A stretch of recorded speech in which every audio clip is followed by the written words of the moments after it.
CINR NEOP program for spent fuel and waste disposition, which is fuel cycle, section 4.1 disposal and 4.2 storage and transportation.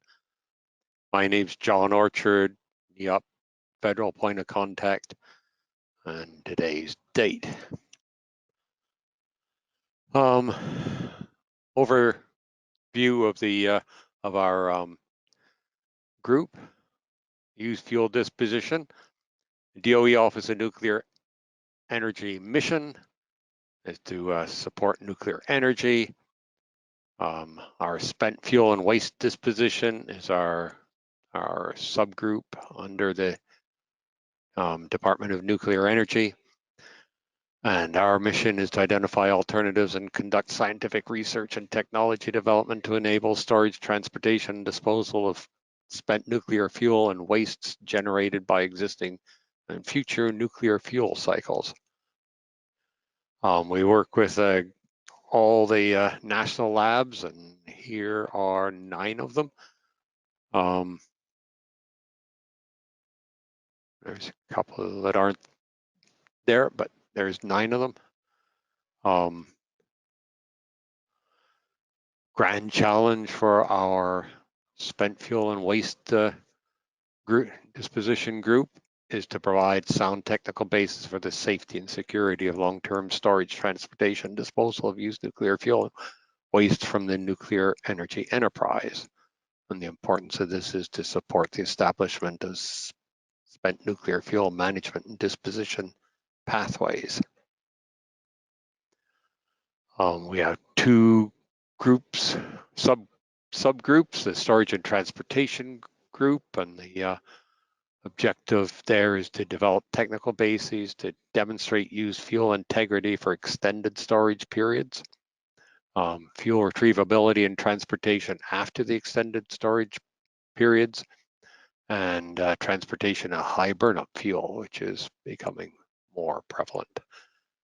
And we have the disposal repository group.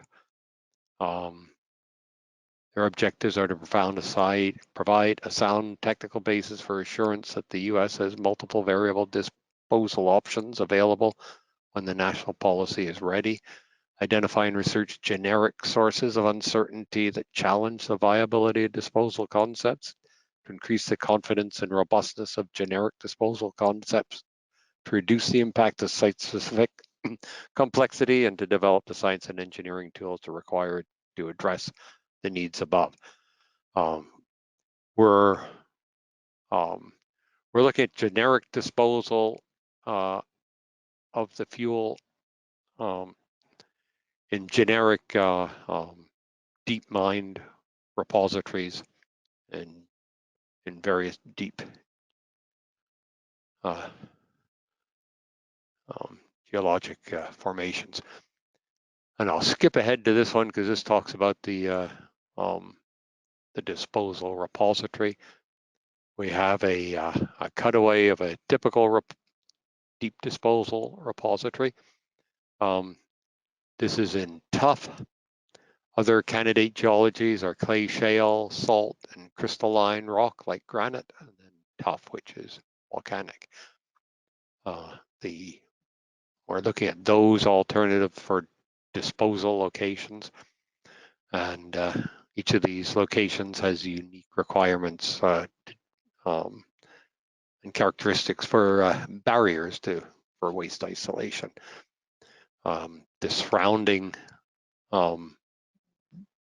rock is the unsaturated zone.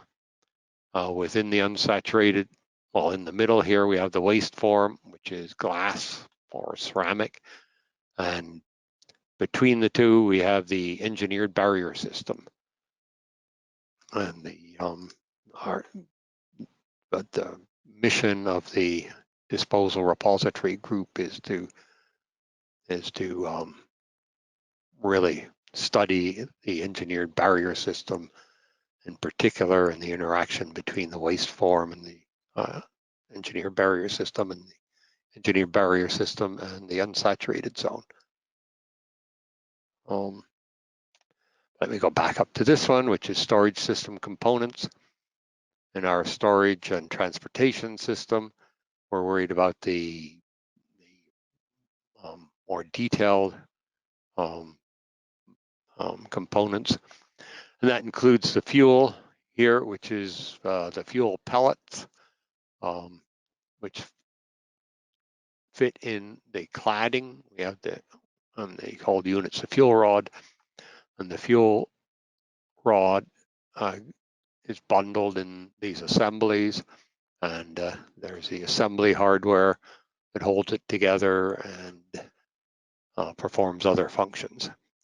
So we're studying that. We're studying the casks, which include the internals, which are baskets of neutron poisons, and the container itself, which is a canister or cask with which includes welds, seals, bolts, etc.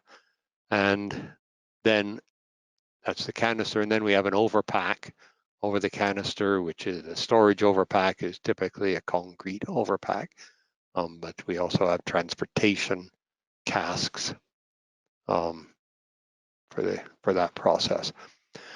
But during storage, the canisters are stored in these overpacks, concrete overpacks at an ISFC, and the components of important in the ISFC is the pad and the rebar in the pad. We're looking at corrosion in the rebar and the physical protection of the nuclear fuel in the canisters. And then we have the monitoring systems for remote inspection, in-package sensors, and security sensors. This year's NEOP call is for, we're looking at 1 IRP and 2 programs supporting R&D proposals. And the IRP has a contract value up to $5 million over 3 years, and the R&D proposals are $800,000 over 3 years. The IRP is for the quantification of residual water after drying a spent nuclear fuel storage canister. We've already had an IRP on this. We're sort of the phase 1 study. Extensive work in this area has been performed by a recently completed IRP at the University of South Carolina. And this IRP is a follow-on intended to build, expand, and extrapolate the work, not duplicate the work at the USC. The objective of the IRP is to experimentally quantify the amount of unbound liquid water and the amount of water vapor remaining in the spent nuclear fuel dry storage canister following drying that is performed according to typical industry practices after the spent fuel is loaded into dry storage canister from the spent fuel. There's various typical industry practices for drying the fuel, and we wanted to look at all of them. The work would involve using spent nuclear fuel, assembly, and dry storage canister mock-ups to simulate industry drying practices for a variety of typical storage canister designs. It's expected that the mock-ups would be able to mimic the temperature and pressure conditions experienced so that the realistic estimates of residual water and vapor water can be quantified. And there is more detail of that in the actual in the scoping document, the appendix. The R&D proposals, FC1 is for disposal. We got quite a bit more detail in the actual appendix scope document. But generally, it's to develop new technologies, models, and validation techniques to support the permanent disposal of spent nuclear fuel and high-level radioactive waste for a variety of generic mined repository concepts in various rock media, including total system performance of generic mined repository concepts, waste package failure modes and material degradation processes, large-scale hydrologic and radionuclide transport processes, new techniques for in situ field characterization of hydrologic, mechanical, and chemical properties, aqueous speciation, multi-phase barrier interactions, and surface sorption, repository closure and long-term waste isolation performance, and novel buffer materials, engineered natural system component properties and failure modes. And for the FC2 storage and transportation, the R&D solicitation is for modeling, simulating, and empirically validating the initiation and growth of chlorine-induced stress corrosion, bits and cracks, and the repair or mitigation in the spent nuclear fuel dry storage canisters. Oh, that's my presentation. Are there any questions? We will take questions over the next few minutes. So if you do have questions, please submit them to the GoToWebinar application. There's a question input box where you can type those out. I do want to point out to all of the participants here that there is a new scope that was not published with the draft scopes that John spoke to. It will be numbered IRP FC1, but we will not have full text for that work scope until the final FOA is released in August. So we'll start with some questions, John. Okay. Could you please elaborate on the novel buffer material concept? Turns out that's not my area of expertise, but we're looking at the engineered part of the engineered barrier system.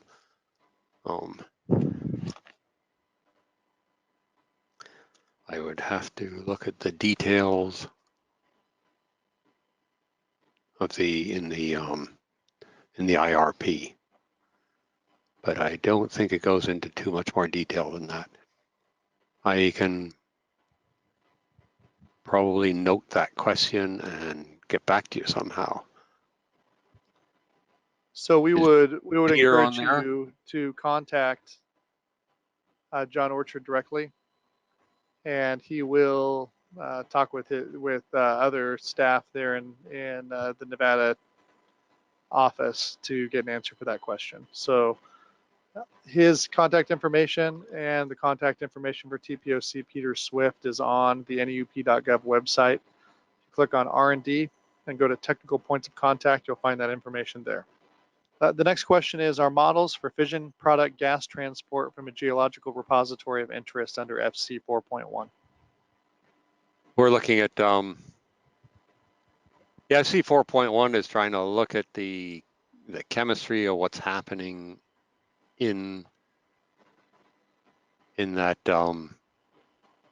in the zone of the engineered barrier and the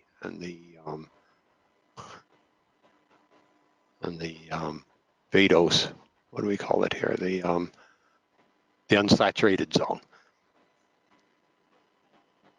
And so it would be of interest to us to understand the transport fate of the radioactive fission gases. In FC 4.1, is modeling of the nuclide transport more important or canister corrosion? Well, offhand, I think they're both equally important. I think I think the modeling of the transport is more important. I think we've got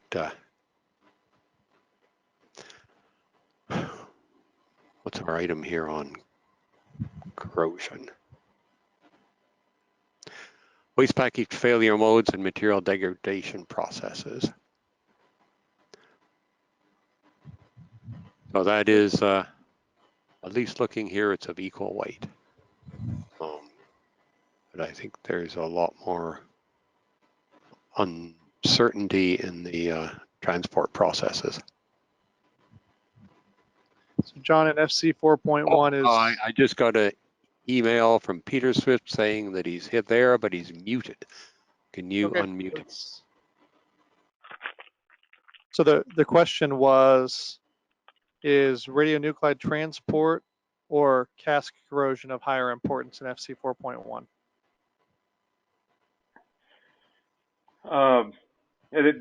They'd be equal. We're not at this point going to try to rank the different topics under FC 4.1. Once they're listed, they are of interest to us, and we'll judge the proposals on their merits. So for FC 4.1, is the nuclear waste form that's being considered both glass and hard ceramic, or just one or the other? Both, and uranium oxide fuel as well, of course. During a previous slide for FC4, in-package monitoring was listed, but your final slide did not discuss this. Are proposals for in-package monitoring systems of interest? I think they're of interest if they're unique, but that's a topic that we've been looking at for the last several years. And so we were trying to actually emphasize other areas than the in-package monitoring. But my advice on that is to, when we have the written words of the final written text of the call, follow it carefully on that, because if things are not called out in there, no, we will not actually be ranking them as strongly relevant, regardless of their technical merits. So right now, it would fit in the context of the drying IRP proposal, but probably not so much within the context of the FC 4.2 research proposal call. Can an R&D proposal focus on multiple problems, like both an engineered barrier degradation and nuclide transport problem? Or is it better to pick one topic and stick with that? I would leave that to the person writing the proposal. There would be no penalty for covering multiple topics. It's just a question of the technical merits of the proposal and how well integrated it was, and was it a manageable scope of work. Is there an interest in either in-cask or ex-cask sensor development for model validation? This is a question related to the FC 4.2, the storage and transportation area? That would be my assumption. Yeah. It's the same answer I had earlier about if it's in the context of something that directly addresses the call, when the final wording of the call is available, then it would be relevant in the context of that. But if it's a standalone proposal, it's probably not, no. Should the proposals include a treatment of reasonable assurance for the modeling?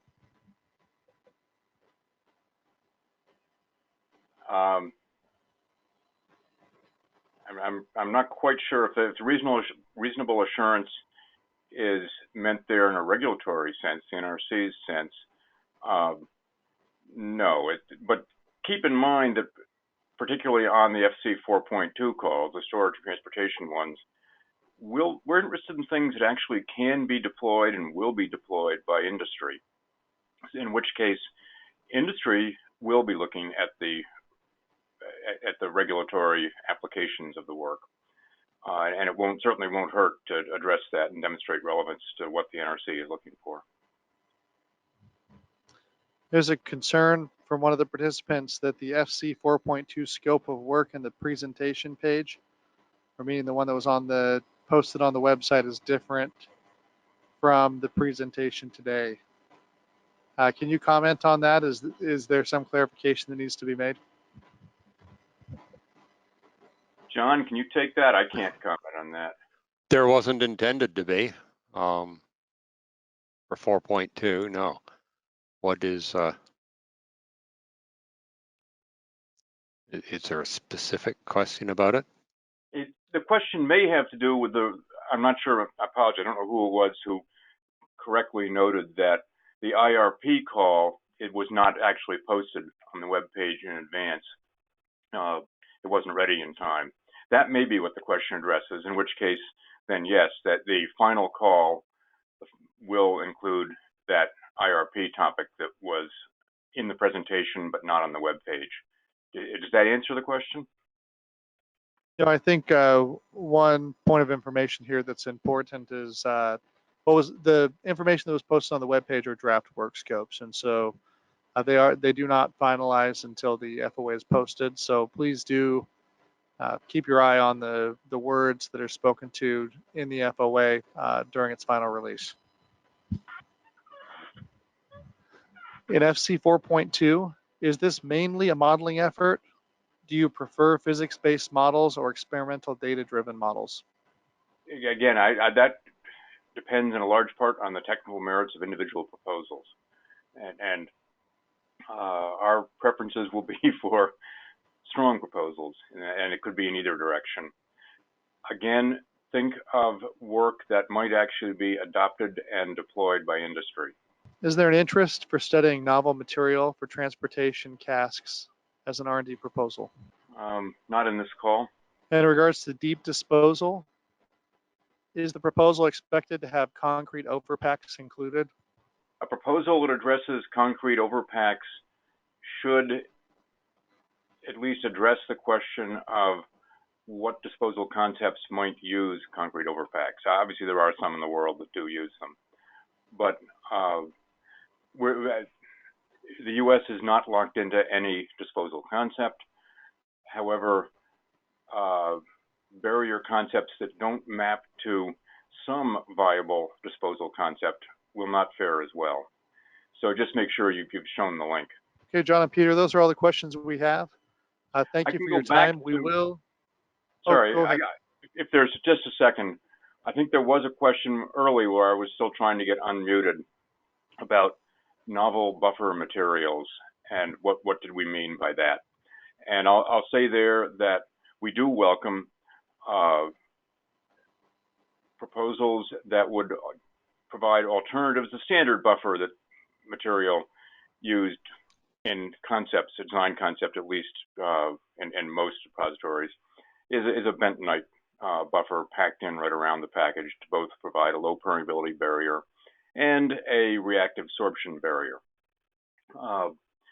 If there are proposals that offer alternatives to just plain run-of-the-mine bentonite, i.e. ways to improve sorptive capacity, ways to improve implaceability, we'd like to hear about it. So yes, we welcome them. Thanks for that addition, Peter. We are finished with questions for this session. We will pick back up in about 5 minutes at 1:30 p.m. for the fuel cycle analysis group to present their 2 scopes. So please join us again in 5 minutes.